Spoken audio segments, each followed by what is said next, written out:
All right, all right, all right. Let's get fired up here.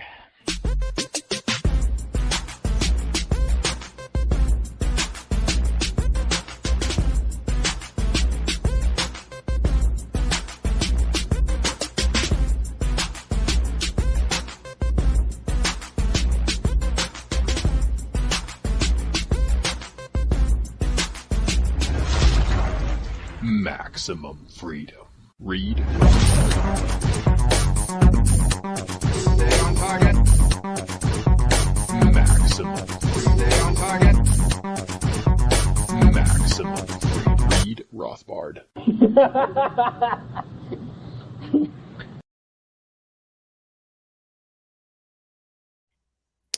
Hello and welcome to the Actual Anarchy Podcast. This is the podcast where we talk about movies from a Rothbardian and anarcho-capitalist perspective. And some would argue we do fake movie reviews, sort of like Norm MacDonald did the fake news on Weekend Update during his SNL run before getting unceremoniously kicked off and then invited back a year later to do a hilarious monologue opening, hosting. And we'll put a bunch of that stuff on the show notes page, of course, because the great Norm MacDonald died recently. So we're doing one of his movies, Dirty Work, with a great guest coming up right after this opening monologue from me and my co-host, Robert. So, Robert, how are you doing? What's up, everybody? Happy to be here. Thanks for having me back, Daniel. Always good to be here. Yeah, I suppose I should say Saigon Horror, as you have so appropriately named yourself. By the way, this is episode 253, so people can find the show notes at actualanarchy.com/253. Also, we had about a half an hour of pre-show bonus content with our illustrious guest. And so if people want that, go to actualanarchy.com/Patreon, and we'll give you all them goodies. That's right, baby. So good. So, Robert, I know you're really looking forward to this one. Not because, Norm died or anything, but because it's a comedy film. And as we were discussing in pre-show, you're not the greatest appreciator of comedy as it pertains to a podcast episode.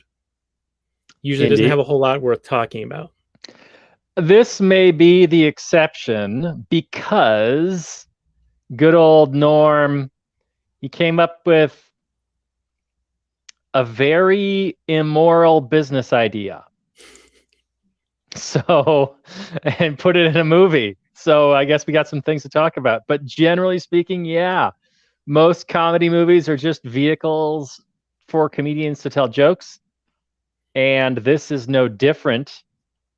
But this one adds a little twist on the usual formula and gives us some material. So I appreciated that.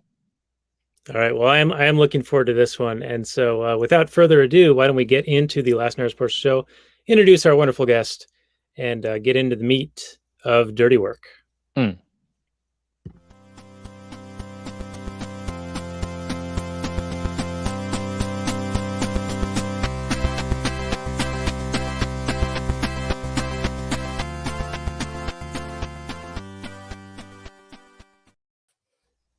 Hey everyone, it's Daniel Elwood and Robert Paul Johnson, and I are the Last Nighters. You can find us at lastnighters.com. And tonight we're going to be talking about the great Norm MacDonald's film Dirty Work, directed by Bob Saget. And this is episode 190 of the show. You can find the show notes more at lastnighters.com/196. And we are going to be having a great guest. She's been on many times in the past, though it seems like we go through fits and starts with her. Like it'll be months with not having her on, and then we have her on, and it's like we have her on like 2, 3, 4 times over the course of a very short period of time. We're going to do the same with this appearance because we're going to have her on next week as well. We're going to be doing Dirty Work tonight. And originally scheduled, we were just going to do the Goonies with her because I will be actually in or about the location where that film was shot. And then tragedy struck with Norm MacDonald, and she had posted a few things on Facebook in remembrance. And I was like, all right, fine. We got to do Dirty Work. So we slotted this one in. And thank you, Raylene, for being willing to come on not only once, but two times. So welcome back to the show, Raylene. Thanks. My pleasure. You know how much I love you guys. So, plus Norm MacDonald. This movie doesn't have a whole lot of meat, like you were saying, but it's tasty. So I can't wait to play. Right. Yeah. I'm really looking forward to this. And you have been on, like I said, a number of times in the past. Now, I won't be able to recall all of them, but it's often been either 80s or 90s movies like Karate Kid or rom-coms. I think we did the Billy Did Crystal Meg Outbreak? Ryan. Did we do Oh, Outbreak? no, we did Contagion, Contagion. the not quite Outbreak one. We That's could right. do Outbreak. I remember we did Contagion, and it was early. It was like in February Hmm. of last year. So it was back when it was a Chinese situation, like very limited information coming out. Hmm. And I feel like we did okay in our discussion with very, very limited knowledge of what was happening. Yeah. Yeah. And it's just getting more and more ridiculous. The movie was annoying because of how much faith they placed in certain entities, and now it's even more annoying, isn't it? Right, But right. It was almost like a blueprint, that and 1984. yeah, and then we did Eternal Sunshine, which was actually my favorite podcast that I did with you guys. Oh Um, yeah, yeah. that was really a great movie. I had like a lot of people reach out; they like that one. Yeah, you got into the emotional and spiritual on that, and I recall that discussion because I got all weird about it because I was like, oh, she's talking about emotion. I don't happen to have any. Oh, that's really funny because I seem to remember Norm MacDonald talking on this in this movie about how he wasn't good at expressing emotions. So that's why Dan started a podcast instead of getting a note recorder to say note to self. He started a podcast to work through his emotions. Right. Note to self: don't have Raylene on again. Psychoanalyzed, damn it. All right. Well, how we start this off is with the Google description. And Robert, if I can cue you up for some noise making. I'll see what I can do. Oh, I'm late. Because it looks like, Look, yeah, it's like it's been riveted in there or whatever. All right. So that's right. Google description: Dirty Work came out 1998, directed by Bob Saget. PG-13 comedy / buddy film, hour and 21 minutes. I appreciate the brevity of the film.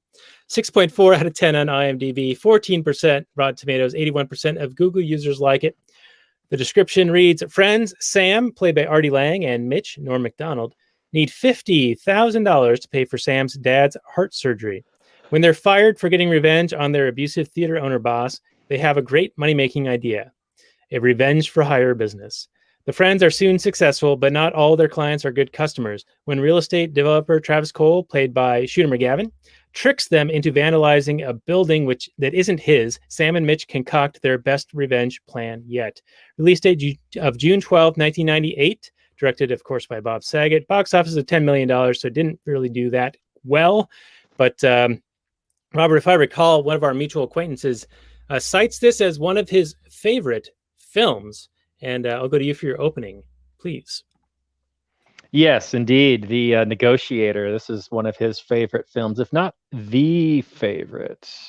Well, until I think it was eclipsed by Straight Outta Compton. So, Oddly. but Norm MacDonald is one of his favorite comedians. And I've always enjoyed Norm's comedy. I always appreciated how fearless he was. And I always thought that was one of the main qualities that a comedian should possess, is just pure fearlessness. And he just didn't care if he was going to get fired. He was going to call it like he saw it and make fun of who he was going to make fun of. And so I think we all appreciate that, and to a certain extent. The movie, I don't know why comedians, I get it that, they're basically just vehicles to tell jokes. So, but I don't understand why they always have to be so lazy with the plot. It's copy pasted from Half Baked, Happy Gilmore, where they just they need money for some reason. And so they start a business. In Half Baked, they started a weed business. In Happy Gilmore, he starts playing golf. Hey, Ghostbusters. Did they need money in Ghostbusters? They're great entrepreneurs. Yeah, but that one wasn't. They didn't need them. Well, they needed jobs, right? Because they got fired from their University Post, I think. Yes, one of them was. But okay, I'm derailing you. You are derailing me. And the plot in this movie, they even steal the villain from Happy Gilmore for this one. And Happy Gilmore as the devil. Oh yeah, that's right. Sandler plays a great devil in this movie for some reason. Just throw in all their friends. It's all good. It's good to see Chris Farley. Okay. Anyway, though, in terms of the show, I was disappointed. I mean, it's a fun premise, obviously, and it's probably ripe for some comedy bits, I would think. But it was a little bit disappointing that the protagonists are capitalist entrepreneurs that destroy things, and the villain is a capitalist entrepreneur that builds things.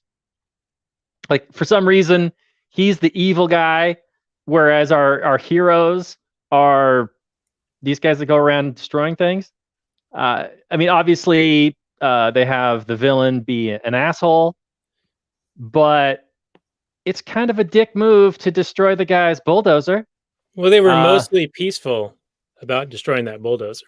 I'm sure and it was funny in the way they did it, which is important. I think if the rioters had just covered, the cities in Laffy Taffy or popcorn, I think we'd all be a lot happier about things. But the movie itself, I think, it sinks or swims on whether it makes you laugh, of course. And, I smiled a lot through this, and I think I laughed once, but I don't think it necessarily holds up. 2021 Robert just doesn't think putting fish in the wall is super funny. I don't know. It's funnier now that you say it than when I saw it. Yeah. I thought I wanted his bits to be a little more clever. That's one thing I could say.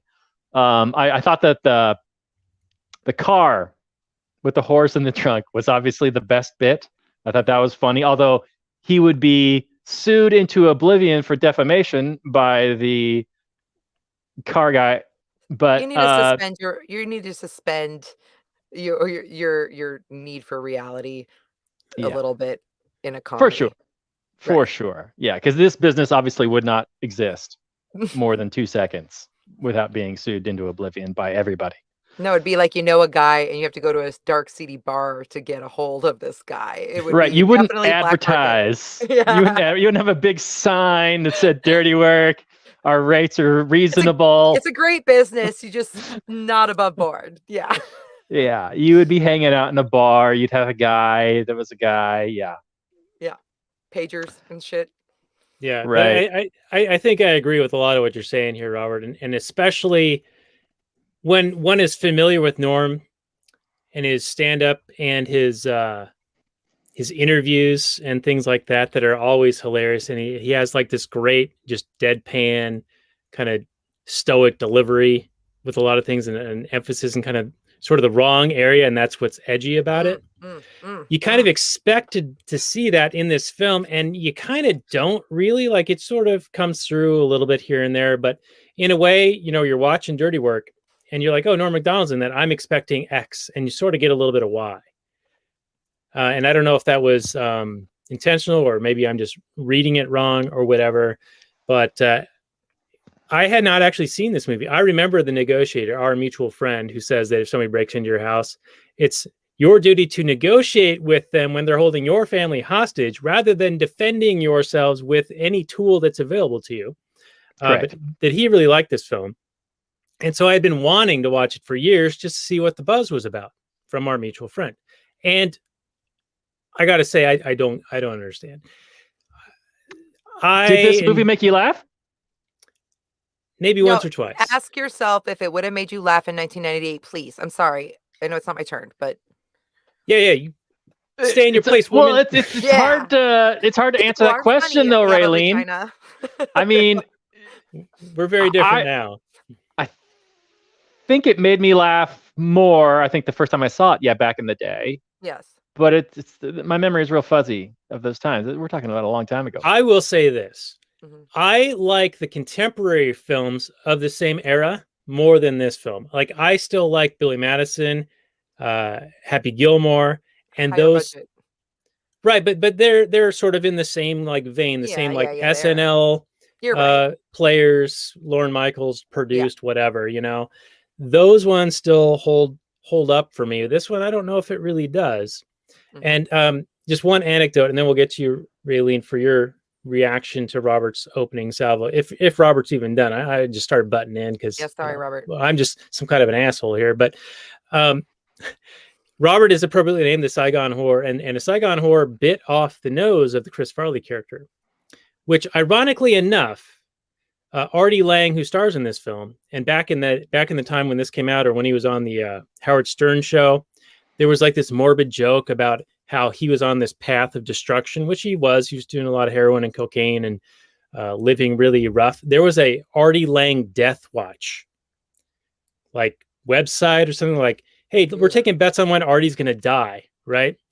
He is still alive and is in recovery. He's 2 years sober. And his nose now looks like Chris Farley's nose in this film. Why? From all the coke. Holy shit. He does he plays on a TV show that was on HBO, and I don't know if it's still coming back. It was called Crashing. It was all about comedians. Oh, you guys, I can't get enough of comedy stuff. It's called Crashing. Have you guys seen this show? No. It's pretty good. And Artie Lange is in it, and he plays himself. And a bunch of comedians are in it, and they play themselves. And it's all about trying to get a career and build a career in comedy. I highly recommend it. It's just give it a try. But he was in it, and he does a really great job, I think. Okay, yeah, and I only bring it up because of the poor joke quality of how the bad Farley was that character. makeup on that nose? Can we just? Did you see? It was like, look, it's like clear, like glued on, like silic, like thin on his nose. It's just so bad, and it's just amazing. I love everything that's so bad in this. This is Okay. Well, speaking of plenty bad, bad. obviously the acting, atrocious, especially the love interest. But Raylene, yeah, the love story was cringe, pretty isn't that bad. Joy from Two Guys, a Girl, at a Pizza Place with Ryan Reynolds? no idea.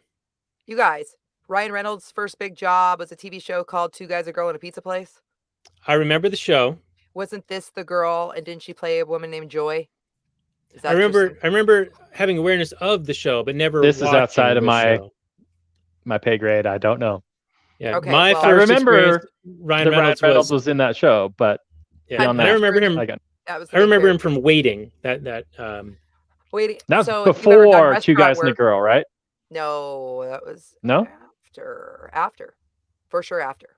and wasn't he also in like Van Wilder? Van Wilder. Oh, he was. Yeah, that came out around the same time, maybe 2 years later after Dirty Work. Okay, where he's like basically Deadpool but without the mask.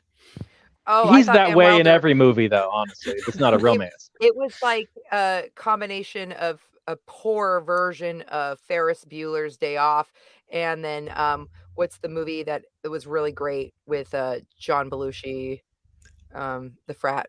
Oh, Animal House. Yes. Animal House. It's like a combo of that. It's pretty disgusting. I don't know if you remember what they did with the dog's balls, but and they filled up eclairs with. Did they get like really big for like he had unknown really huge reasons? balls, and then they used something from his balls and put it in eclairs and gave it to people. It was you guys, it was disgusting. I do remember was that now. Yeah. the shock. The shocking stuff was really big. The gross out humor was really big in the late 90s. Remember, Something About Mary was the beginning of all of that, I believe. Yeah, 98. Yeah, when this came out. Yeah, it seemed like they were trying to escalate and push the envelope like as far as they could with each new movie that came out throughout the mid 2000s. And then I don't know what happened in the last 5+ years, but it seems like it went the other direction. And in the pre-show, you talked about how comedy, how it's kind of changed over time. I think now comedy is like really hurting. Oh yeah. Well, first of all, it's so politicized. Okay. And I think people are tired of that. And so I think people got burnt out on the Trump stuff, to be honest. I know that I think everyone's burnt out. I think Yeah. everyone's burnt out with everything. And so I think that really hit comedy hard. Then we had, like we were talking about the Daily Show earlier in the pre-show also. We were talking, right, I think it was the pre-show. So we were talking about the Daily Show. And it, that's when that was the right time for that. That was the right time to start talking about the world that way. It was the right time to start doing a political comedy like that, where outside of SNL doing their fake news, which is another Norm MacDonald nod. So we got burnout and we're tired of it. And I think that they didn't have a whole lot to jump in with something new and different. And it's still kind of hurting, you know? Yeah. I mean, Yeah. But isn't a lot of it though have to do with the cancel culture though? Like remember when Roseanne got killed yes, or whatever for her joke? I recently heard Bill Burr. He does a weekly podcast.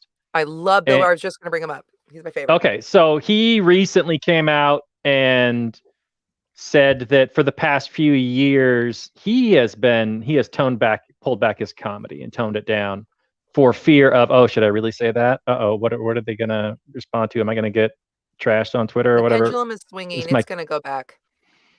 So It has he said that he had for the past few years muted himself and that he regrets that and that he is not going to do that anymore. Oh, now, hell whether yeah. that happens remains to be seen.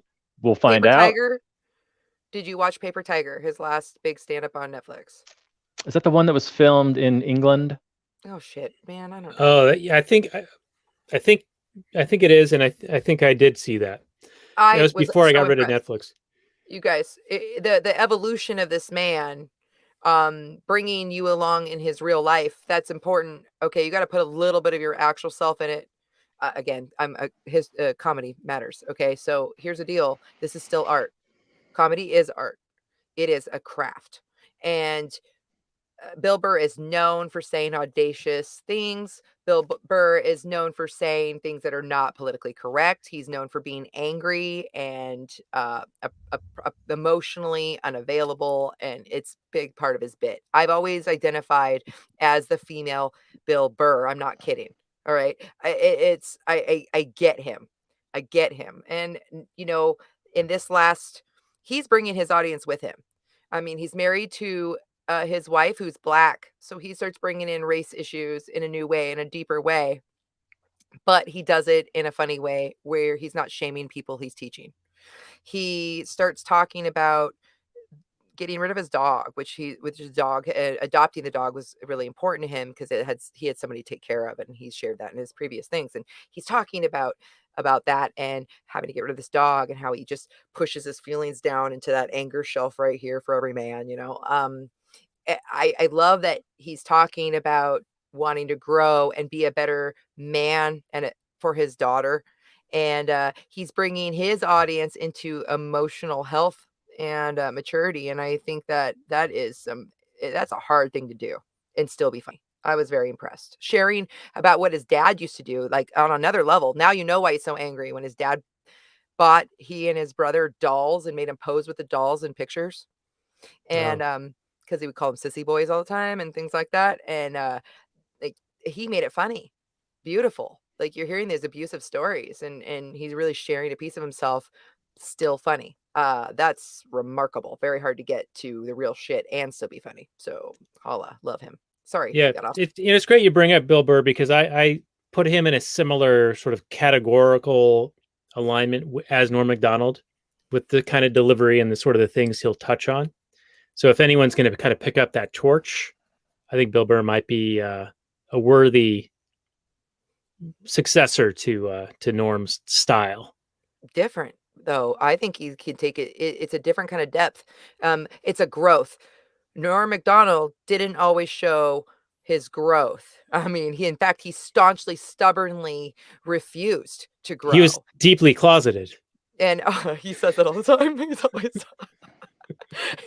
He's always making jokes about how he's actually gay. It's so funny. I mean, there were so many of those good 90s jokes about the gay jokes and not wanting to look gay, but maybe being gay. I was like, oh man, it's like a throwback to like watching Friends and shit. So funny. But yeah, I think that Norm MacDonald, I think he refused to grow. I think that he was very repressed emotionally in a lot of ways, and he only in the last 10 years started really sharing more emotional pieces of things, and he'd always do it about somebody else. He'd always be telling another story about somebody else, and then you could kind of see his heart in it.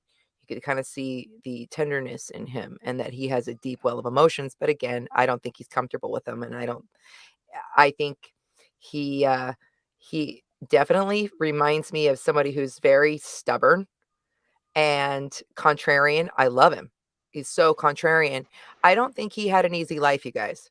He could have been so much more successful. I don't think he had a huge amount of money. No matter what he's doing out there, he was working, because I don't think he had a huge amount of financial success. And I think it was because he did do it his way. And we have to respect that on some level. He didn't sell out. Not once. He just didn't.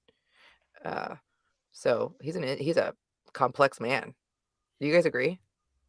Oh yeah. Yeah, he was always I mean, if you contrast Burr and MacDonald, Burr kind of, I mean, he probably holds some things back. He's probably personal about some things. But MacDonald was like a wall. I didn't know anything about his personal life, and I'm sure that was intentional on his part. Well crafted. Yeah, he was just very much, I'm going to tell some jokes, and I'm just like in this particular style, and that's all you get out of him.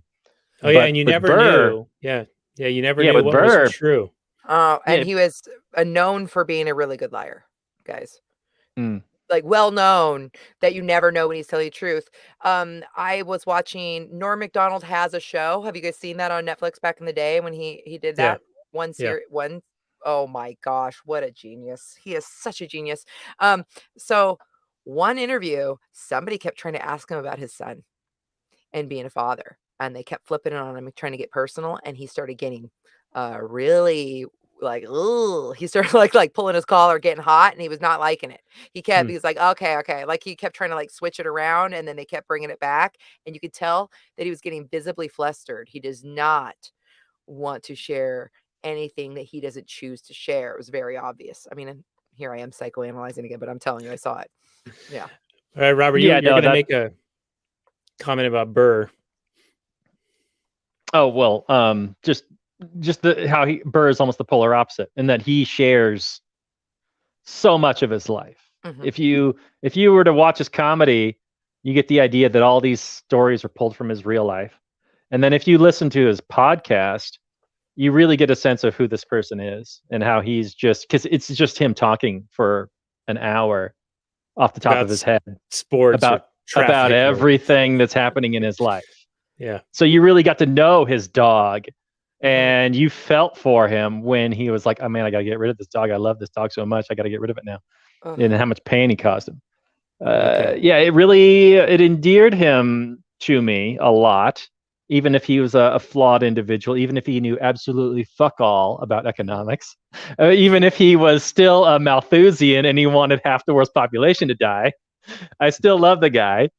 I mean, he lives in LA, and there's just traffic all over the place, so you think the world's overpopulated, whatever. Yeah. But yeah, with Norm, I still love the guy, but he was very much an enigma. And I'm sure each side is equally valid. But I don't know if that engenders as much love. Well, how do you be vulnerable with somebody who isn't vulnerable with you? So that's something that you're subconsciously picking up on no matter what. I mean, you guys get it.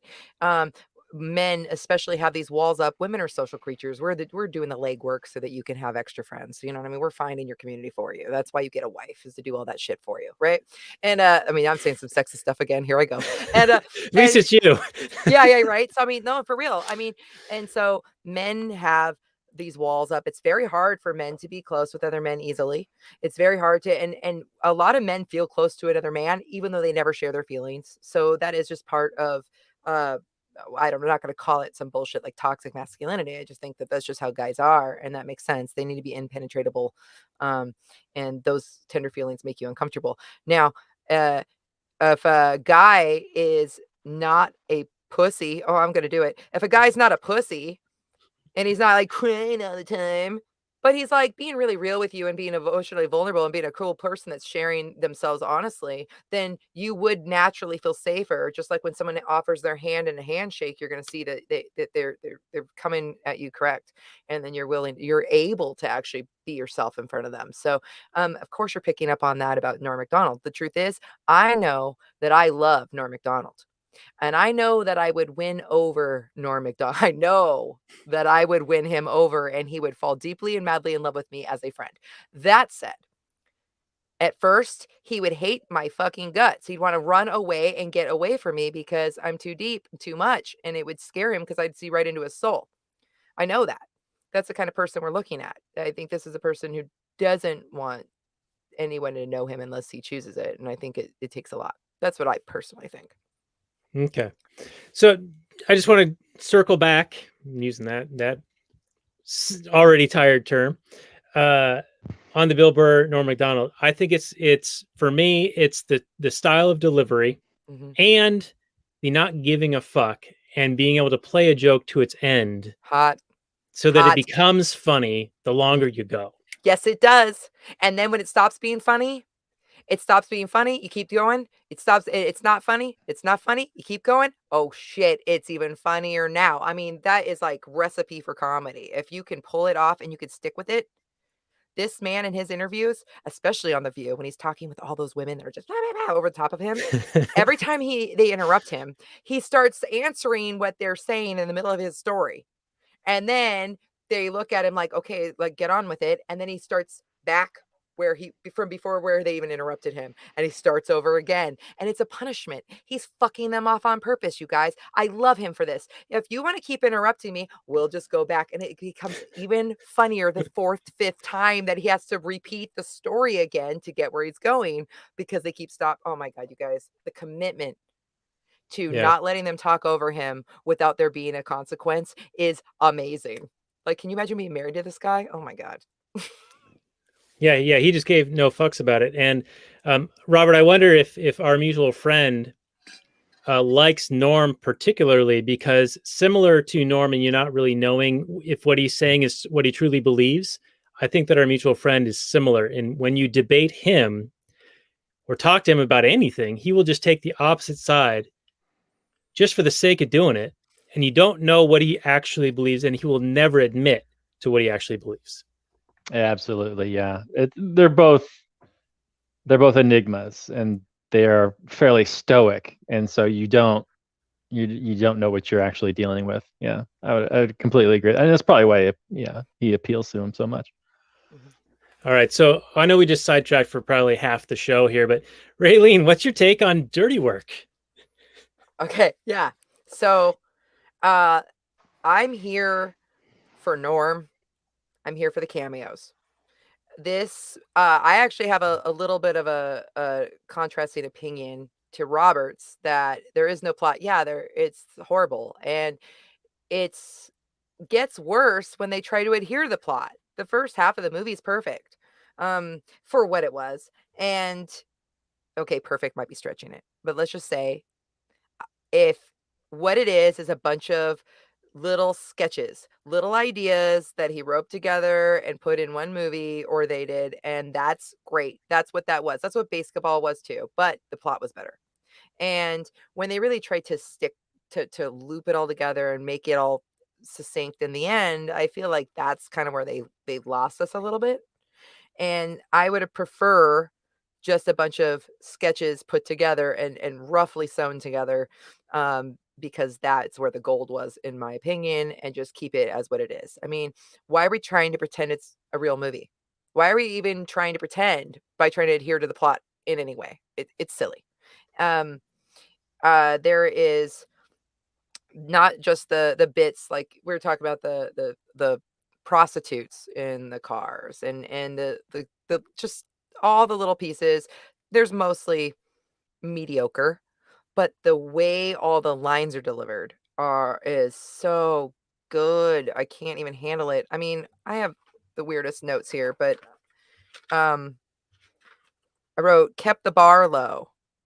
And I like that. I like that that's what it was supposed to be. But here's the thing. I also wrote deconstructed, but not lowbrow. what I love about the way they do the jokes is there are lowbrow jokes, but there's something really special about taking clever lines and then they're sprinkling them in, and there's so much in it that you don't even hit them all. You don't even hear them all, how funny they actually are. And a lot of times my husband didn't even laugh until I repeated it, and then he realized how funny it was, that's so wonderful. And it reminds me of those fancy restaurants where they do deconstructed versions of these really fancy meals, and they're still fancy, but they're just not the same. And they do say they're very simple, and I felt like that was happening. I wrote, quote, not funny. Quote, not funny. That to me just makes me laugh right now. That is, if you doing a comedy that's not funny, but that is still funny, it's maybe I'm just assigning too much depth to this, but I don't think I am. And everything you guys has also said was true. Played with syllables, emphasis in the wrong places on words and in sentences, which is part of Norm's genius. I wrote plain talk to the point of exaggeration. Just think about the way I said that, and I want you to picture how he delivers his lines. Every time he goes up to the prostitutes or the homeless people, he calls them homeless people in the sentence. It is so brilliant because he's plain talking and it's so simple, but he says all the other words that we never do in context. Okay. He says all of the extra words. It is so different. And it makes it look like it's bad acting. It's intentionally bad acting. That is next level. I love that. And then I wrote So bad it's good. Okay. yeah, clever, quick, simple, deep layers, sarcasm that makes you wonder if he was ever actually serious. So when he is being sarcastic, and he's obviously being sarcastic, you're like, wait, does he actually believe this? Because I think he might. And whenever he says things super genuinely, you always think, wait, is he being sarcastic? And I think that he has mastered the ambiguity that other comics try to touch upon and can hit in pieces. He does it every time. Every single thing he says, you question it. And the reason I fell in love with my husband is because he's the most interesting person I've ever met. And I figure people out quickly. And he has been the most interesting person I've ever known. We've been together 20 years. And I will say Norm MacDonald is also one of the most interesting people I wish I'd have met, because there's a lot going on there and it's fun. So the movie is fun, silly, layered. Dumb people can laugh. Smart people will laugh at different things. And this movie would, if you have very low expectations, then you can get down on it. Plus it has a really, really fun 90s soundtrack. And I liked it. Man. I was going to call out the soundtrack and say it was to the point of distraction. It was sort of like in So I Married an Axe Murderer, like all those mid 90s songs. They're just like, it's overwhelming. It doesn't blend into the film at all. That's why I liked it. Okay. So It's just because a it shit stood out show. so much. Yeah. It's such a shit show. They did everything wrong. Everything about it's wrong. When you're smiling, when you're saying every one of your lines when you shouldn't be smiling, that's already his style to his comedy. It has to be intentional, guys. It cannot be that big of an accident. I'm sorry. Nobody can stumble. That's like, that movie, The Man Who Knew Too Little with Bill Murray. Do you guys remember that movie? I haven't seen it. Oh my God, please watch that movie. Jesus. Okay. It's hilarious. I know we can't do a podcast because Robert doesn't like comedies, but let me tell you, it's really funny. I'm just kidding. This is not true. I don't know where this rumor came from. He says it every time we're on the show together, actually. Like, just so you know. Yeah, no. So it's kind of like that bumbling idiot that Forrest Gump, but a comedy, right? Where you're so stupid and everything just keeps working out and it all just works out perfectly. That's what this movie is, and it's not an accident. It is meant to be this bad. It is meant to be. Maybe I need to watch this movie again, and maybe I do view Norm MacDonald as being a genius level intellect, and that's why he can so quickly do the comedic bits he does, especially in his interviews and things like that. His interviews are better. Yeah. Right. But so maybe watching this again will give me a greater appreciation for that, because in this, and it's not just his acting, but it's like the love interest and Artie's and any of the other bit players. They're like soap opera-esque, like that bad. You know what I mean? Just like the delivery is just not good. Please watch Artie in that show just for an episode, okay, of Crashing. You're going to see that he knows how to act, and then you're going to realize that it's on purpose. I'm telling you, it is so weird how these people who can act. I mean, we've seen Spanglish. We know that Happy Gilmore can actually act. We know he can. All right. It's intentional.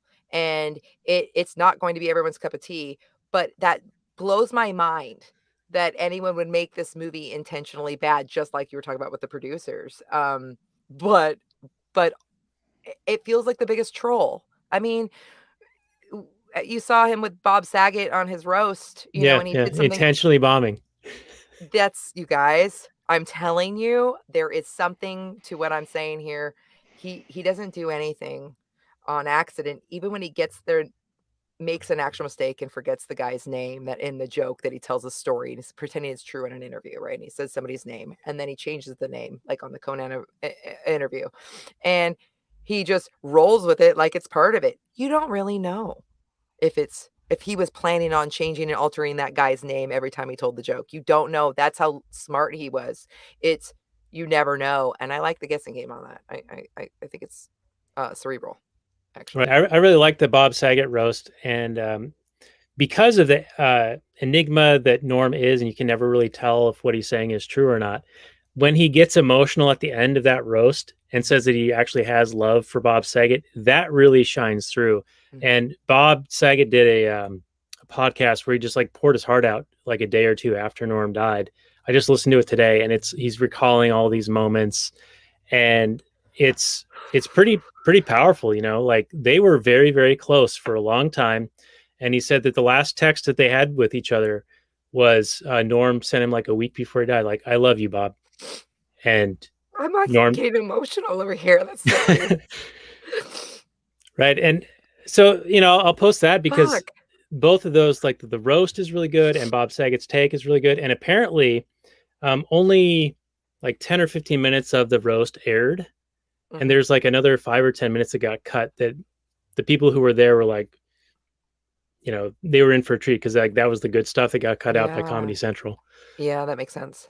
Yeah. No, so I am actually such a fan. And it is because he's one of the most interesting people that is an enigma, like you're saying. I think that everyone else is boring, guys. Like, let's be really honest. So many people are boring. They're likable enough, but they're boring. Real people, celebrities, comedians, even. Once you get the shtick, you get the shtick. You'll do it like la la la. You want something to just entertain you and be on, and that will just distract you from whatever the fuck is going on in your brain that you don't want to think about. And that's what we do this for, right? And I am like a worker dog. I want to do something when I'm being distracted from all my bullshit. So I like to have somebody throw me off and be difficult to read and to make me go, what's really going on here? It's a puzzle, and I like it. Anyway, so Dirty Work, not a great movie. It's not a great movie. But I will always watch Dirty Work if it's on TV. No one watches TV anymore. Like, that's a thing. But let's say I did, and I stumbled upon Dirty Work. I'd watch it. Yeah. All right, Robert, would you watch Dirty Work again if it wasn't to do an episode of this podcast? If it were just on, would you watch it? If it was on, I would have it on in the background and go about my day doing other things. My issue with the film is much like you said at the very beginning, that you know Norm and you like Norm, and you watch this movie because you like Norm. There's no other real reason you're watching this film. Yep. And I wanted more Norm. Like, every time, like, things that Raylene's saying are absolutely true. It's very nuanced type character, and his humor is very nuanced. And I wanted more of that. And like Raylene was saying, when they try and turn it into a story, it kind of falls down a bit. I wanted, it feels like Like Norm starred in the movie and he helped write it, but I wanted more of his input in the whole Instead of playing production. Mitch, you want to just Norm being Norm, and you just want 2 hours of Norm talking and doing bits and maybe his own sketch comedy show instead, right? Like you Yeah. just rather have Norm. I'd rather Yeah. Norm, like the Weekend Update Norm, where he's talking shit about OJ and how murder is now legal in California. Yeah. You guys. Oh my gosh. Just the little bits though. No. Like you guys, I've been doing that bit for like 20 years now. Okay. Like I've like been personally doing that bit for so long. No, because it's so ridiculous. Right? Like there's some Okay. great quotes in this movie. There's just moments. So if you ever watch it and it's on in the background, if you ever put it on, just the parts that are not even that nobody laughs at, those little tiny parts that nobody's laughing at, there's always a one-liner in there that's just ridiculous and actually way funnier than you think it is. But just Okay. keep an eye on it. Well, our friend and frequent guest Mike C is watching the live show, The Sausage Get Made. He's akin to our Patreon supporters. He said that they actually added canned laughter to the film, so I think that lends credence to your theory there, Raylene. Thank you very much. They kind of went out of the way to like do everything they could to like kind of make it just fucked it off. They were like, "Hey, everyone, give us a lot of money. Let's fuck this up on purpose." That's what they did. They got every celebrity in there, and they were like, "Let's make the world's worst movie." I mean, this is a joke. This is a troll. Very, very Norm, and Bob Saget actually. Oh, apparently he's talking about the roast. My bad. But I know there was a studio audience there at the roast. That makes there, sense. Mike. But it might have been in the movie too. I wasn't listening for that. I was so distracted by the Spin Doctors and Third Eye Blind. Call me baby. Is that right? Do, do, do, do, do, do, do. Yeah, just oh man. Yeah, those mid-90s movies. So over the top. There's AC/DC in it though. Okay. Well, it had to have Dirty Deeds in there. Yeah, exactly.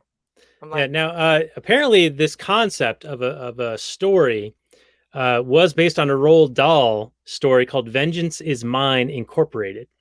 And Roald Dahl, of course, did James and the Giant Peach and the Fox. Charlie and the Chocolate Factory. Yeah, because I've done a Roald Dahl podcast on Charlie and the Chocolate Factory. I did a podcast on a different podcast for another movie, by the way. You whore. Saigon whore. Saigon whore. If you want to keep your noses, you better shut your fucking mouth, okay? No, I'm just kidding. No, so I did that, and I'm a huge Roald Dahl fan. I've never heard of that. Can you name it again? I'm going to write it down. It's called Vengeance Is Mine Incorporated. Wow, So I had no idea. Roald Dahl did a bunch of novelizations and novels and stories, and a lot of them have been turned into movies and other things. There was a movie we did a few months ago. I forget which one it was in particular, but it also was based on a Roald Dahl story. And it reminds me of Philip K. Dick, who wrote tons of stories, and a lot of those turned into sci-fi, movies and shows and things. Right, but the kernel of the idea is this like certain thing, and then they turn it into another movie. Oh yeah. Mm-hmm. Yeah. Roald Dahl was the best children's author I think ever, and he's one of my favorite authors. As a child, I voraciously just input. I couldn't get enough. The Witches is so brilliant. That book, I love reading it. I try to do the accents. I'm very bad at accents. Of the grandma who smokes the cigars. I don't know if you've ever read that. It's so amazing. But Roald Dahl, wow, yes. Yeah, we got the book set, the Costco book set, and so the wife has read it to the kids. The whole all the stories. I think there was one they didn't like. It might have been The Witches because it was too scary. Oh my god, it's so good. I'm like, I love it. Yeah. All right. So, is there anything else about this particular movie that we want to cover off before we get into final summary review? And I'm not sure, like, what kind of rating system we want to use for this. I think I'm going to give it a sentimental score versus a more empirical score based on the actual values. I'll just in the give film. Both. A 4 and a 7.9. Yeah. Yeah.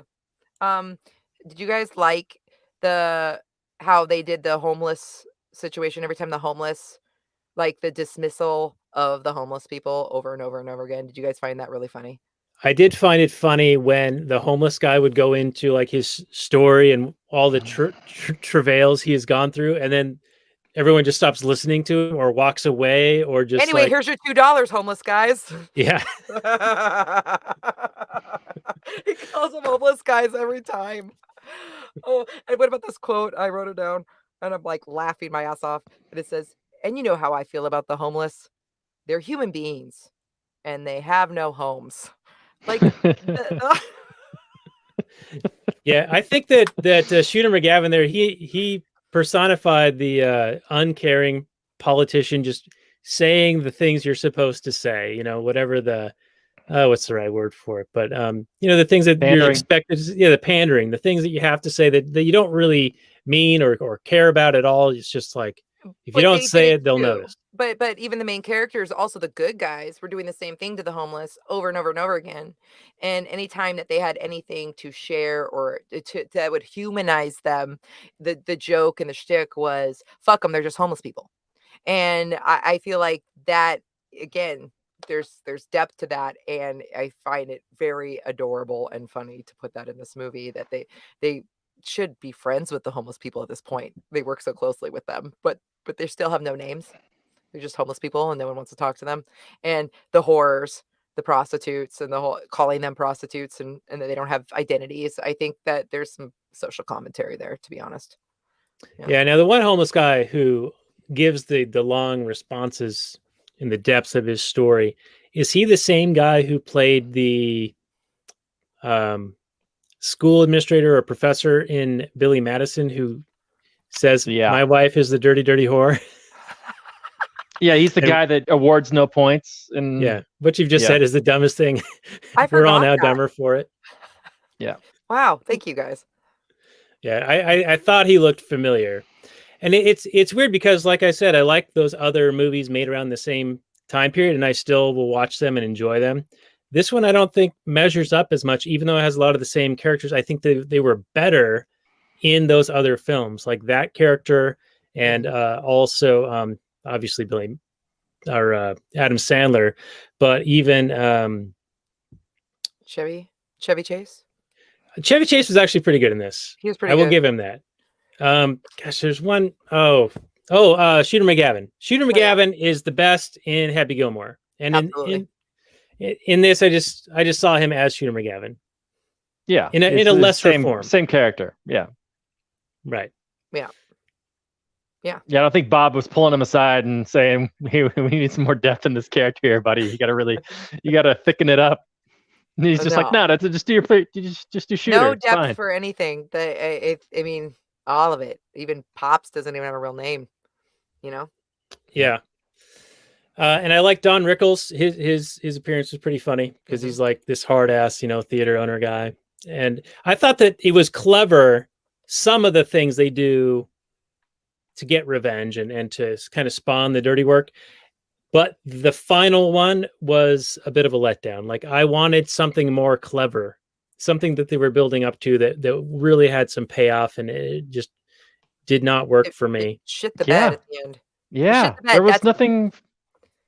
The big destroying having an old guy come out and chase around the opera singer and then punch him in the stomach. That was it. What? You want to play the tape? I have a quote for this. How's it that I a was clever laughing so thing? hard, I almost shit my pants. Almost. Say. Yeah, that might have been the funniest line in the movie.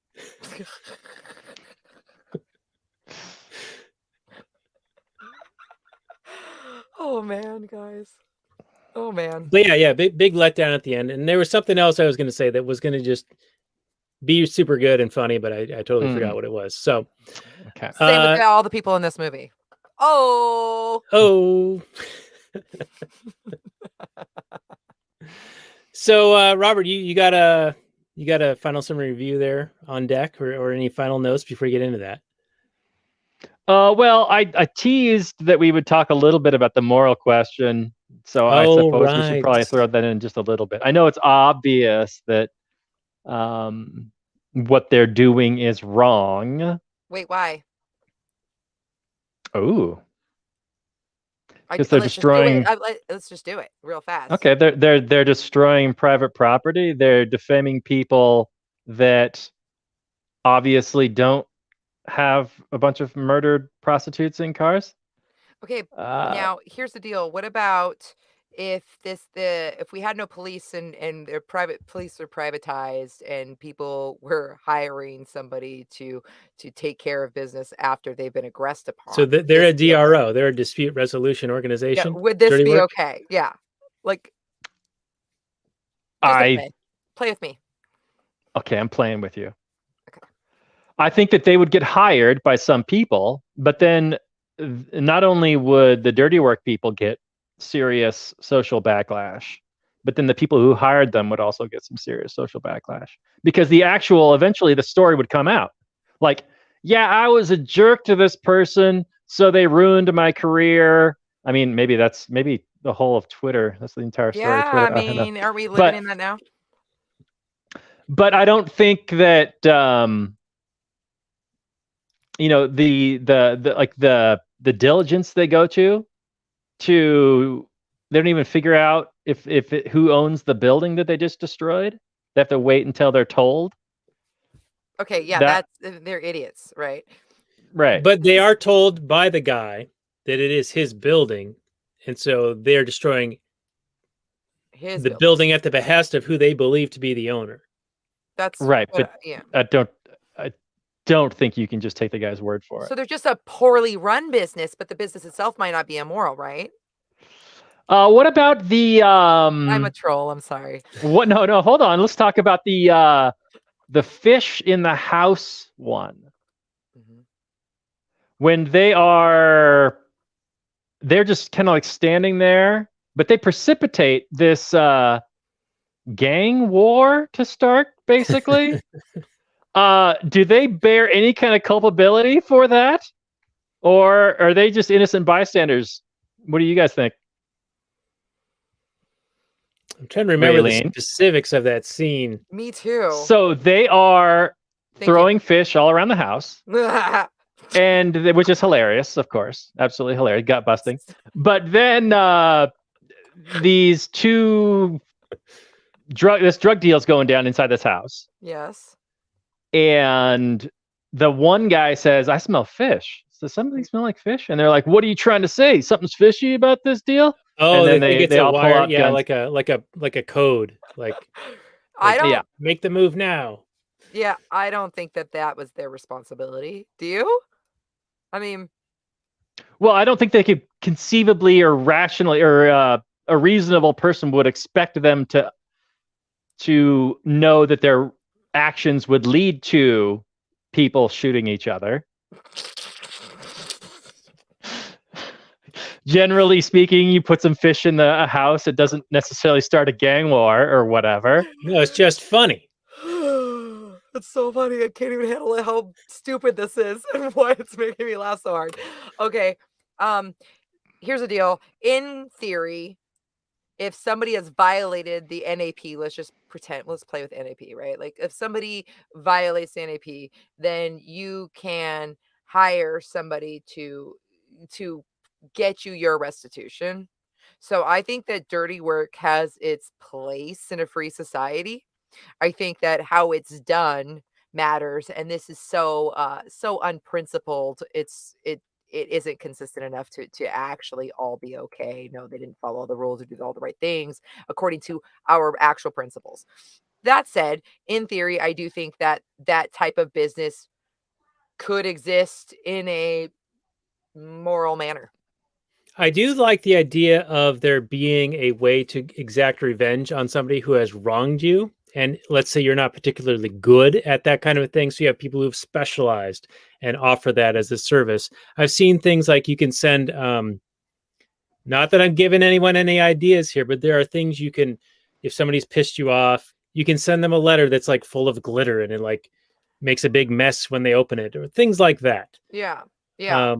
I think there's a place but this movie is all about just people getting what they deserve because they're jerks or something like that. Like the lady that wanted the bulldozer to be destroyed, she just didn't want a parking lot nearby. They're going to take down her building, weren't they? They weren't in the process of knocking down her building. She lived next door. She just didn't want to live next to a parking lot. Yeah, that's crap. Yeah, that's crap. I mean, it is loose on don't take shit from anybody. Don't take crap from anybody. That was the whole point. And then he learned his lesson, whatever that means. No. Okay, because he was still not taking crap from anybody. So that never made sense that he had this story arc where he no longer believes that that is what you should live your life by. Okay. He didn't even, it didn't even get negated or proved that they've learned their lesson. Okay. It's just also have a heart. Sure. Yeah. You think? I mean, so again, the plot, come on. But he did get the people to stand up for themselves who were going to be wronged for whatever the nefarious, right. Trevor guy wanted them to like get the building condemned so that he could then build a parking lot, right? I thought the building had to come down for the parking lot for the Opera House. Okay, yeah, I think you're right. The building was for the Opera House? No. He wanted to get the building condemned. Well, at least the story. Okay, so yeah, because he wanted to build on it. Yeah. So he was going to drive down the value of that thing, get it condemned, and then the other guy would forced to sell it to Shooter McGavin? Is that the story? I think so. So he could build a parking lot for the Opera House. No, he owned the... No, he already was building a parking lot for the Opera House next to the old lady. You know, this is what I get for not paying attention to a movie we're going to review on our fake review show. Well, you couldn't pay attention because you were like, this is the dumbest movie I've ever seen. And the spin doctors were blasting in my head. If you want to call me baby, go ahead. Go ahead. There's some Third Eye Blind in there too, right? Do. Yeah, there's some do. Yeah, there were some doo-doos for sure. Lots of doo-doos. All right. Well, how many doo-doos are you going to give this, Robert, out of 10? How many doo-doos out of 10? Or fish in the wall, either way. How many 90s pop songs are you going to give this out of 10? Yeah, this is like I mean, I would recommend it if you're a fan of Norm, of course, because I think you get a lot of Norm. I don't think you get enough Norm, but you get a lot. You get more than, I mean, there's no other movies where he's like the star of it, right? This is all you got. So if you want to see Norm in some sort of a kind of an acting role, in a lead role, acting, a lead role, yeah, let's not say acting. Let's not be that generous. Then yeah, you would watch this. So I would say for people that are fans of Norm, I would say that's like a 6.5. But if you're looking for something else, I mean, if you're just looking for a fun comedy movie, or you're not a fan of Norm, then yeah, no, I wouldn't recommend this to anybody. So you wouldn't even give it any doo-doo-doos? No, I give it 6.5 doo-doo-doos. Yeah, if you're a Norm fan, but let's just say you're just average, you know. If you're just average and you're browsing by this as a movie to watch on your whatever subscription service, I would say you keep scrolling and watch something funnier. But I mean, yeah, I'd give it okay, I'll give it a 5. If you're not a Norm fan, you get an extra 1.5 if you're a Norm fan. Okay. All right. See, I was going to give it a sentimental 4. And that's being generous. I did not think that this was a good movie. Perhaps that's the point, as Raylene was making that argument earlier. I love Norm MacDonald. I've followed him for years. I have been. He has a YouTube channel. I don't know if it's by him or his agent or just some fans. It's called I'm Not Norm, and I had been watching those videos as recently as a few weeks ago. In fact, I made a meme with the Weekend Update, style that says, "Remember consent?" Yeah, that was great. And actually, the Libertarian Party Mises Caucus people used that as a meme, shared it on Facebook, and they got a fair amount of likes and shares. So, of course, nobody knows I made it until now. I'm the big reveal now, and some people commented, "Isn't it a little bit poor taste? I mean, the guy just died." And I said, no, I made this on September 9th. He didn't die till, September 11th. So he died like 5 days later. Anyway, so yeah, a sentimental 4. Now I view this this discussion and us doing dirty work as sort of a remembrance of Norm in the spirit of his body of work. So I view it more as a celebration of his work, not particularly this movie. It just happened to be a vehicle with which we could talk about Norm MacDonald on our show. I do love him in Billy Madison, where his line is Billy says, "What day is it?" And Norm says, "October." He has like 2 lines in the whole thing, like eating sandwiches and October. And I think Norm, in small bits, he's hilarious. Is a lead in a movie, not so much, especially when he's like not as Norm as you expect to see Norm, like from his interviews and from SNL and things like that. But in his body work of like calling out the Clintons on The View, his Conan appearances, his original fake news on Weekend Update, where he went after OJ hard and eventually got fired for it. And mentioned how murder is now legal in California, which hilarious deadpan delivery. Yeah. And I blame Frank Stallone. So sentimental 4. So Raylene, what's your score, and how many 90s pop songs you giving this bad boy, or Fish on the Wall? Okay, so Fish on the Wall would be, if you don't, it just as without Norm love, I'm gonna give it a 4. And for 90s pop songs, which is I Love Norm, I'm going to give it a 7. I am going to say that if you love Norm, you have to watch it. You just do. It's like a rite of passage. And just be a fan and watch the fucking movie. And then that's the tagline here. And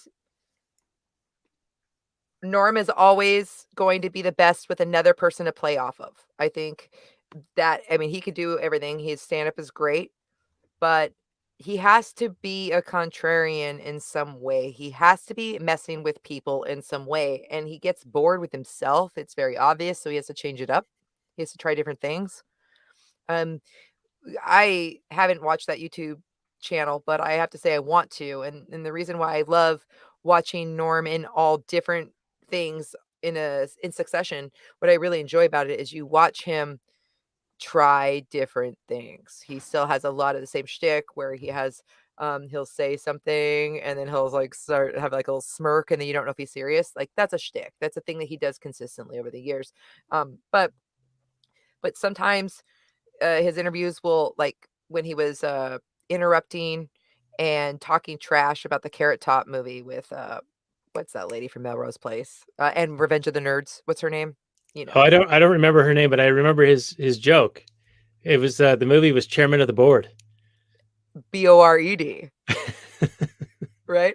So yeah, so he was just being obnoxious and interrupting and doing that thing. He doesn't always do that. That's not what he would always do. And again, you get to see him do all different kinds of things with the different people he was interviewing on Norm MacDonald Has a Show on Netflix. So when he did that talk show, he's on there with David Spade and he's interrupting and talking over David Spade the entire time, the entire first episode, but they filmed him out of order, or they put him in out of order. So he was just messing with David Spade and wouldn't let him finish a story. That's the joke. Yes, that's his friend. So he was just fucking with him extra. Then he's flirting with Judge Judy, just being, was it Judge Judy? He was flirting with one of them. I think it was Judge Judy. Oh, was it another older lady? Hilarious. Okay. Like, it was a different thing that he was doing every time. And he really plays the best off of another person to make it weird and make it awkward and make it uncomfortable and keep people guessing. And so that's where the magic really is. And it's never going to be in a movie. He was never going to be a magical leading man ever. You get the best off the cuff. That is the shit. So yeah. In the Bob Saget remembrance, he said that Norm invited him on to Norm's latest project, a couple of years ago. And that was, I think Norm MacDonald had a show, and it had been a podcast for a while. And before it was a show, right? So he says, "Hey, Bob, you want to come over and be on my show, my podcast?" And Bob's like, "Yeah, okay. Yeah. Do I need to be dressed in a certain way or anything? It's not a TV thing, is it?" And he goes, No. It's just audio only, whatever. So Bob shows up. There's cameras everywhere. And it's a TV show. And Bob's like, what the fuck, man? Yeah, that sounds right. I think he messed with his friends the most, to be honest, and people he doesn't like, which is like Barbara Walters. It's just very funny. So you just you just got to roll with it. I think comedians are like that anyway. I think that's part of their culture. Yeah. Mhm. Like they know with their friends they can get away with it, and with the people who aren't their friends that they don't like, they don't give a fuck anyway. So Mm-hmm. It reminds me of my grandma always said, "Don't explain yourselves to anybody." This is my grandma. She was a badass. She goes, "Your friends don't need it, and your enemies won't believe you anyway." Like that was like the best advice, right? And you could apply it in lots of ways, just like that. Yeah. yeah, don't take no shit. All right. Well, Raylene, this has been a lot of fun. And what do you know? Next week, we're going to have you back yet again for the originally planned episode, which is Goonies. And that only came up because, well, you like 80s and 90s movies, and I'm going to be in that area where they shot the film. Astoria? Yeah, we're passing through there. We're going to be in Cannon Beach. We're taking the girls to the ocean while we're still free to do something like that and go across state lines. Oddly enough, we could be like Australia and not be able to get home, that kind of a thing. But there are some welcoming signs I've been seeing in Australia lately, with people actually standing up for themselves, like they do in the movie Dirty Work. People finally standing up for themselves, and hopefully things start turning around. But yeah, so we're going to be down there, and that's why I wanted to do Goonies. And of course, I thought of you. They have the house; you can drive by it. Yeah, exactly. Yeah. And I don't know if the kids are old enough to watch that movie without being kind of scared, but I do want them. I'm going to let them know, like, hey, there's a movie that when you guys are a little bit older. If we'll I might, show you. Why don't you go on YouTube and just show them clips? Like when they discover the pirate ship, which is a really cool part. And there's a lot of clips that are kid friendly, not a lot of, no yucky kissy stuff and all that kind of stuff. So there are parts in that movie that you could just find the clips for them, so you could get them excited about finding treasure. I think that's exciting stuff. Okay. Yeah. All right. I will look into that. Maybe some top 5 scenes or something like that. It's a great movie. I remember that the Truffle Shuffle and One-Eyed Willy, the Baby Ruths. That might scare them a little bit. Yeah, Sloth might be a little scary. Yeah. But we will have you back for that next week, and we can hear more about anything else you've got that you're working on, and I'll have a full list of your prior appearances, including this one for Dirty Work. Okay, you don't have to, because I just like to hang out with you guys because you're my friends. Well, I appreciate that. We like you as well, and I'm surprised it's been as long as it has been since we've had you on. I don't know what it is, but actually, I do know what it is. I want to say earlier in the year, I just planned out like 4 or 5 months, just solid. Happened. Yeah, and then we got through that, and then I was like, okay, we only have like 2 or 3 now planned in advance. Yeah, cool. So we can be a little bit more responsive to things, I think. Maybe. Yeah, that's really cool. You should just schedule a couple for every month, and then leave one open so you could just do one that's going to be current event friendly, maybe. Yeah. Balance. Yeah, that's how we slid this one into the wall. Yeah. Well, I'm really excited. Thank you. What an honor. I mean, honestly, what an honor to be able to share my love for Norm MacDonald, because I just really effing love that guy. I don't have hero worship. I just know I love him. I know I love him. That's it. All right. Well, and it is an honor to be on such an illustrious show like ours.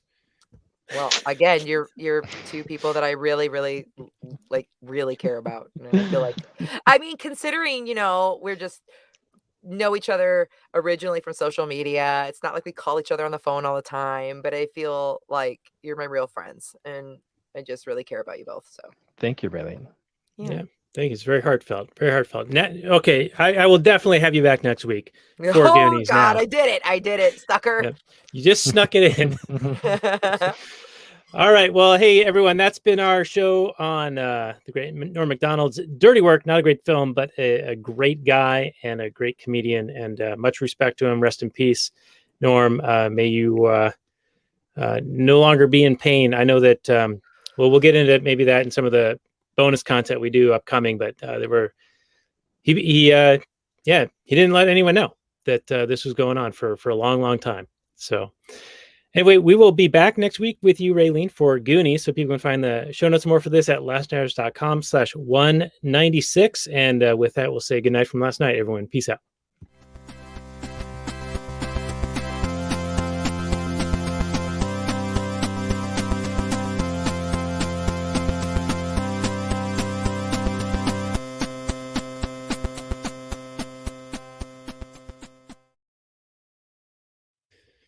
All right, just a few more minutes on the actual Anarchy podcast. And Robert, I was just starting to bring up a point at the end there of the Last Nighters portion of the show.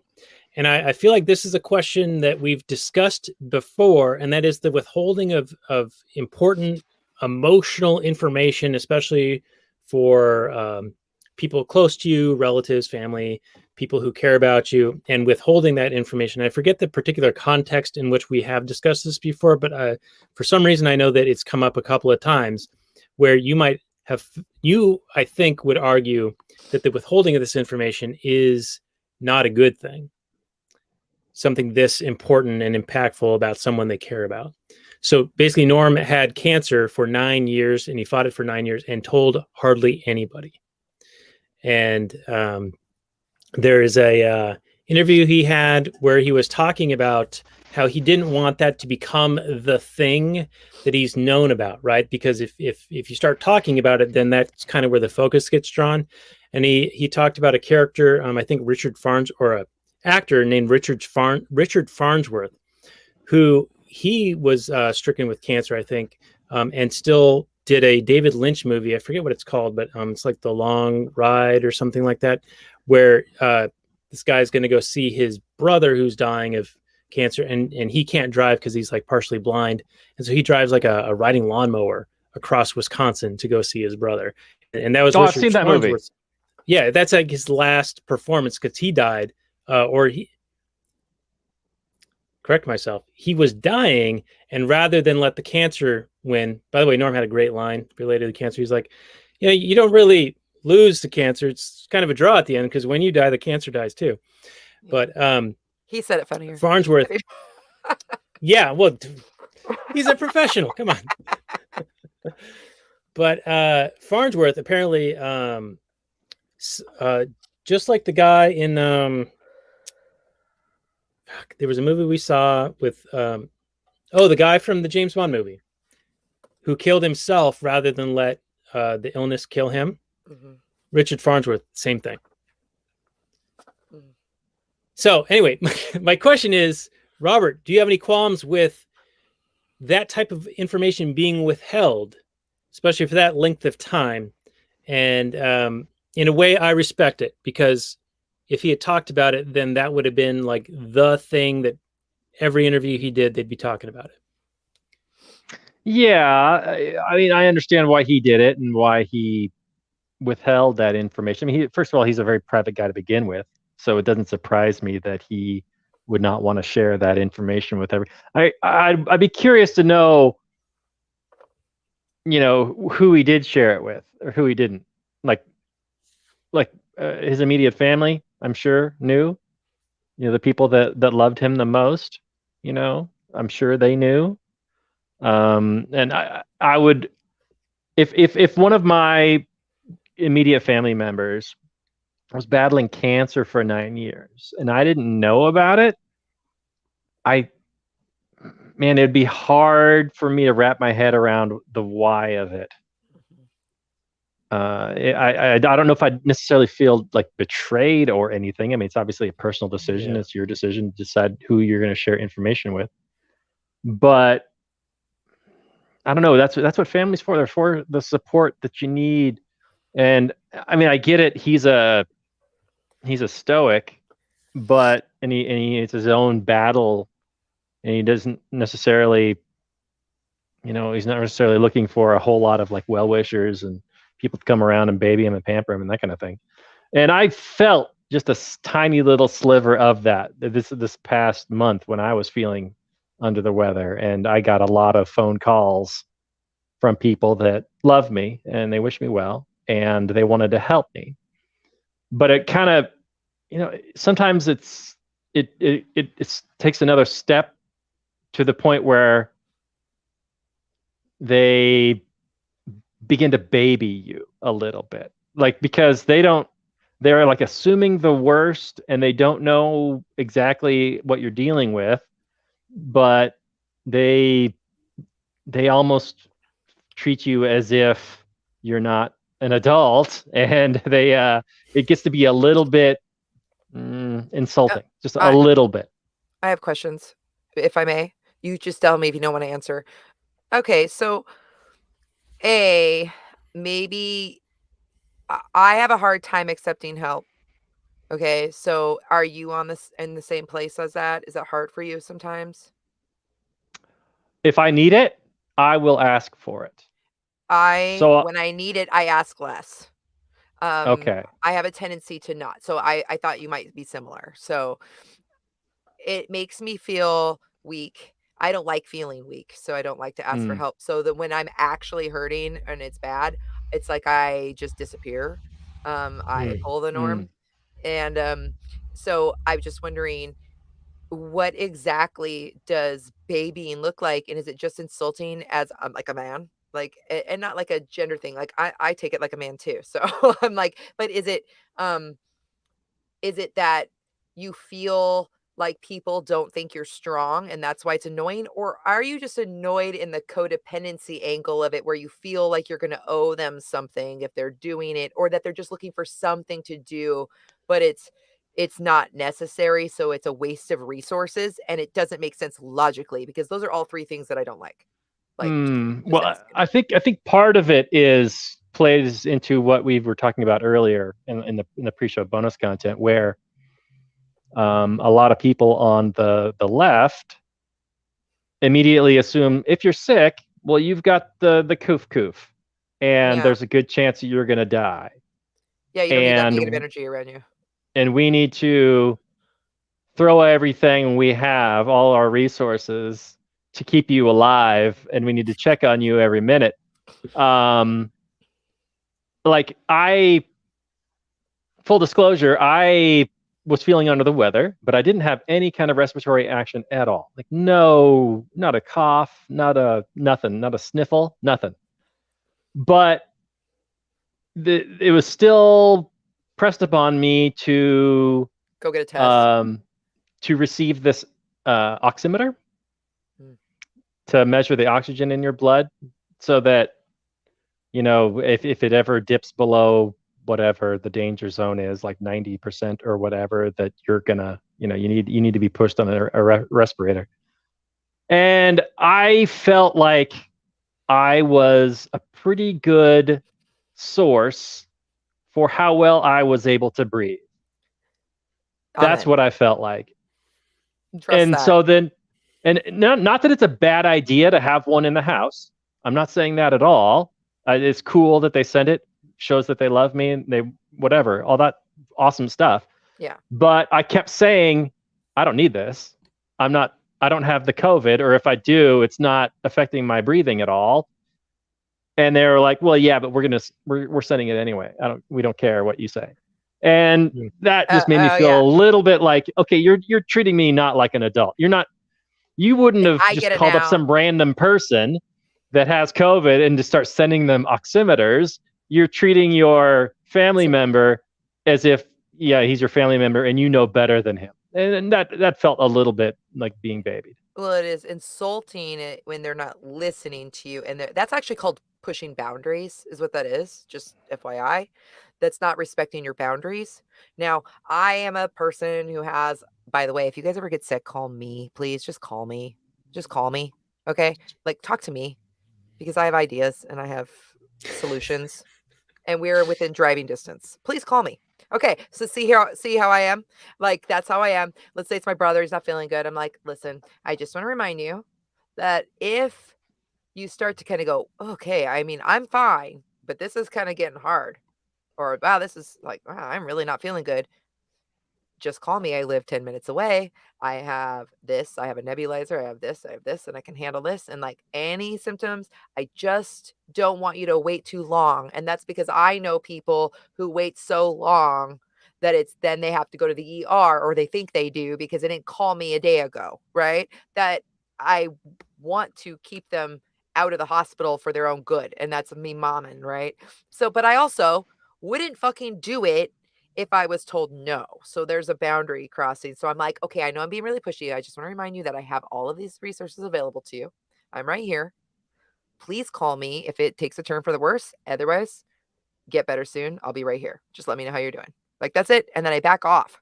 Right. So some people just don't know how to, they're just like me, but they don't have appropriate boundaries.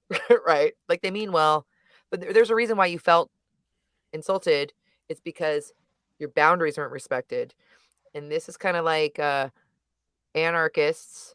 We have the principles of boundaries in the physical world literal boundaries. We believe in our private property rights, but we have to, like, if you take those principles, we talked about this before, into the matters of the heart and relationships and interpersonal relationships, this is where that private property rights is being crossed on some level. When you say no, it means no, or no, thank you, but the offer could be there. That's a part of the negotiation, and it should be respected. The And bodily autonomy.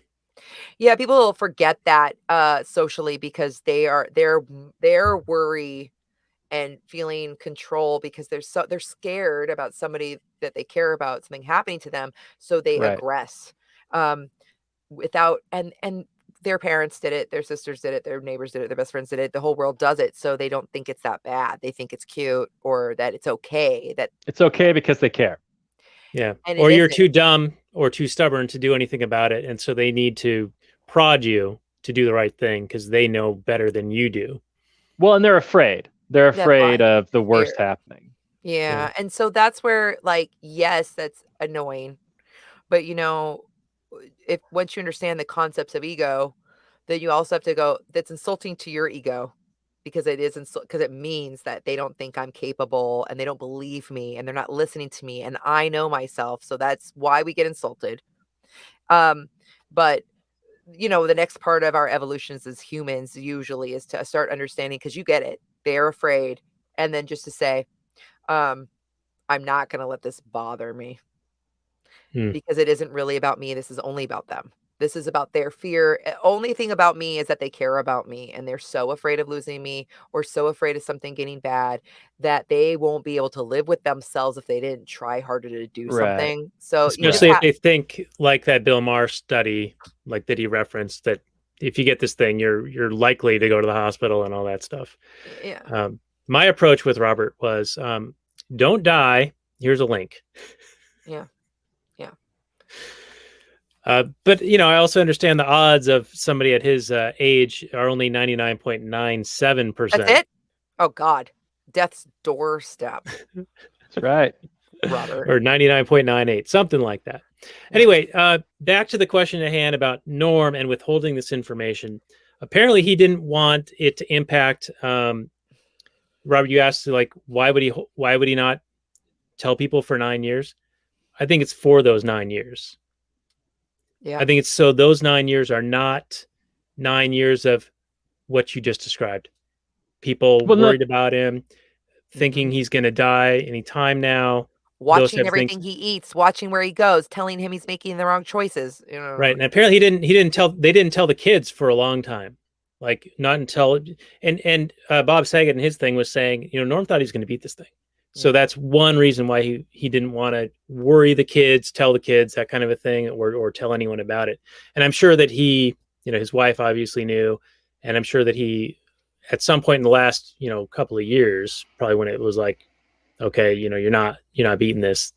I'm sure they had to have that moment with the kids, but I can see the reason to not do it. So you have those 8 or 9 good years in those close relationships. Yeah, as still good. Yeah, there's something to be said for not having the people you care about worry about you all the time. I mean, they're going to worry anyway, especially if it's your parents. Why would you increase unavoidable. Their trauma? So you're both right. So I think there's a middle ground. I don't know if any of you have researched GNM, which is Germanic New Medicine, or anything like that, but it started with the scientists that started doing brain scans of a brain after somebody experiences trauma. There's a ring in certain areas, a ring around where the trauma is stored in their brain, and they can see it. Okay, and so the scientists, and this science is fascinating, and there's a lot of truth to it. Okay, it's not everything. As always, science is encompasses everything. It's not supposed to be segmented into tiny little pieces like they do, just like public school. Well, the guy on TV says, "I am the science. Don't question me. I am the Senate." Yes. So, in Germanic New Medicine, there's a book called "The Body Keeps Score," and it talks about how our bodies store traumatic events. And we're not talking about just one big one, like a robbery, a gunpoint, or a rape, or anything like that. We're talking about all kinds of trauma. And so I have been working through agoraphobia that is linked to, that was an onset after my daughter was hospitalized and that we lived there, and all of that kind of stuff.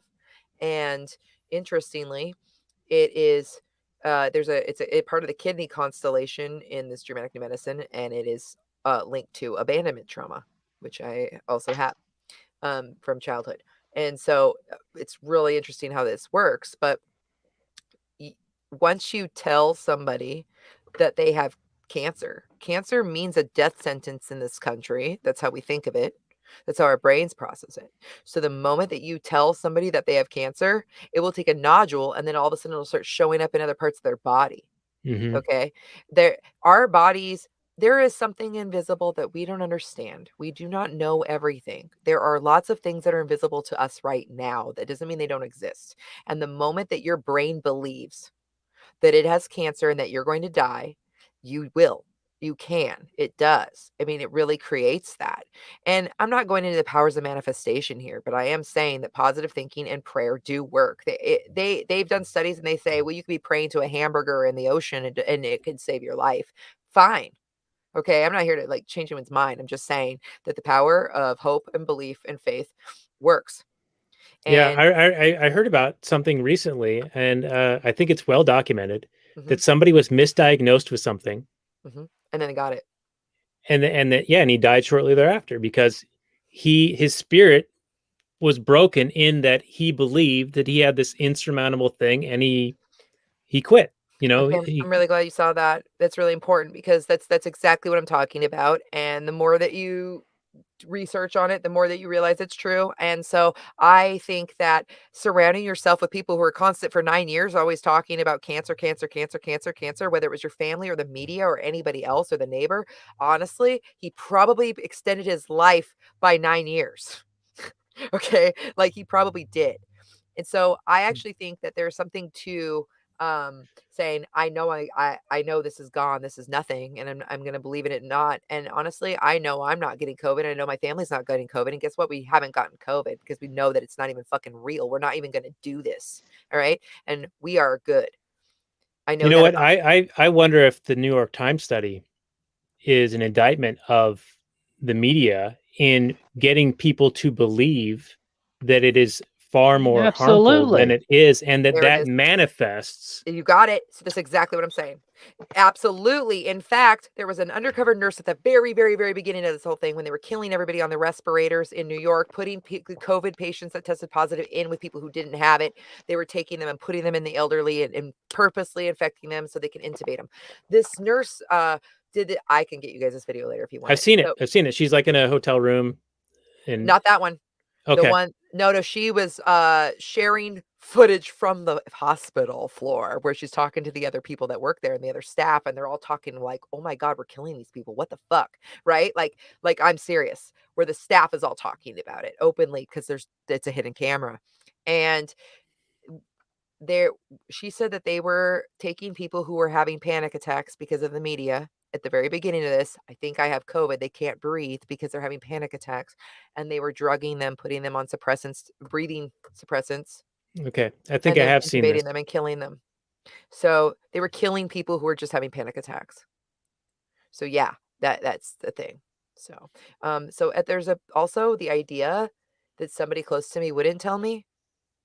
It does hurt my feelings. I'm going to be real, and I'm going to say I'd like to be better than that and bigger than that. But yeah, I'd be really sad about it. Yeah. And then you have to question that, right? Why am I sad? If someone would I want to have spent more time with them, were they that close to me, and was I close to them if I wasn't spending any time with them? I really got to do better at spending time with the people I care about. In a way, if Norm, in that line of thinking, if he didn't let those people know, but he knew, Mhm. then he was gifting them those moments Yeah. where things were okay. Mhm. Mhm. And I can kind of respect that. But I agree, it's a very, very difficult situation. And we should probably wind this one down. I don't know if the Yeah, last yeah. 5 minutes are going to fucking kicked off of the YouTube and all that, but this has been a lot of fun. And we can get into some more of this in the post show.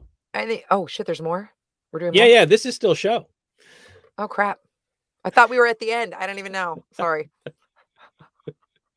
No, it's all right. It's all right. So this is episode 253 of the show. People can go to actualanarchy.com/253, find the show notes some more, and Raylene, we'll have you back next week for Goonies, and we'll get into some Kathleen Turner Overdrive right after this, where we can talk more about all this stuff, death and manifestations and placebos and thinking and dirty work and the great Norm MacDonald. So thanks again, and we will see you guys all next week. Everyone here, we'll see you all next week. Raylene, Robert, myself, and with that, we'll say maximum freedom, everyone. Peace out.